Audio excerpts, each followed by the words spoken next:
ব্যস্ত সময় পার করছে ফুটবল ফেডারেশন। একের পর এক মিটিং, সমর্থকদের টিকিটের চাহিদা, ফুটবল নিয়ে দিন দিন বেড়েই চলেছে উন্মাদনা। নতুন 5টার বেশি স্পন্সর প্রতিষ্ঠান যুক্ত হয়েছে বাফুফের সাথে। সব মিলিয়ে বাফুফের কাজের পরিধি বেড়েছে বহু গুণে।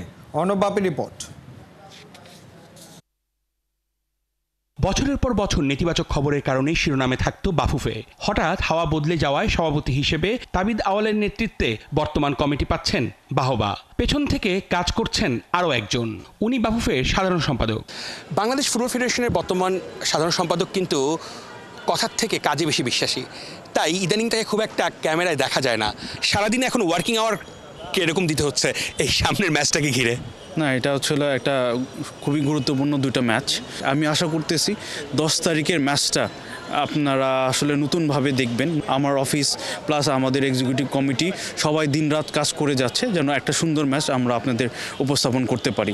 এই যে আগে সাধারণ মানুষের কাছে কোনো একটা ইস্যু নিয়ে, ফুটবল নিয়ে গেলে আগে যেই জিনিসটা পেতেন আর এখন যেই জিনিসটা পাচ্ছেন, এই দুইটার মধ্যে পার্থক্য কীরকম? দেখুন, জনগণের আমরা চাচ্ছি মানে জনগণ মাঠে এসে খেলা দেখুক। সেটা আগেও আমাদের চেষ্টা ছিল, এখন কিন্তু চেষ্টা না, এখন মাঠে এসে দেখতে চাচ্ছে। আমরা স্টেডিয়ামের সংকীর্ণতার কারণে কিন্তু আমরা সবাইকে সুযোগ দিতে পারছি না। আলাদা রেসপেক্ট কি ফুটবল পাচ্ছে কিনা? না, এখানে ফুটবল কিন্তু মানে সবসময় জনপ্রিয় ছিল। বর্তমানে আসলে কিন্তু আমরা ফুটবলটা জন্য আসলে যে ক্রেজটা এখন নতুন করে বোঝা যাচ্ছে।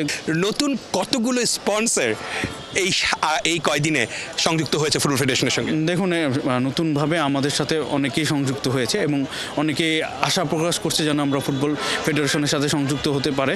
তো আমরাও দেখছি কিভাবে নেওয়া যায় এবং আমরা সামনের অক্টোবরের ম্যাচের আগে হয়তো আপনি দেখবেন আরও অনেক স্পন্সর আমাদের সাথে সংযুক্ত হয়েছে। ভুটানের বিপক্ষে প্রীতি ম্যাচ ও সিঙ্গাপুরের সঙ্গে এশিয়ান কাপ বাছাই ম্যাচের জন্য শেষ মুহূর্তের প্রস্তুতি চলছে। বাংলার সমর্থকদের দারুণ কিছু উপহার দেওয়াই লক্ষ্য বাফুফের। অর্ণব বাপি, ৭১।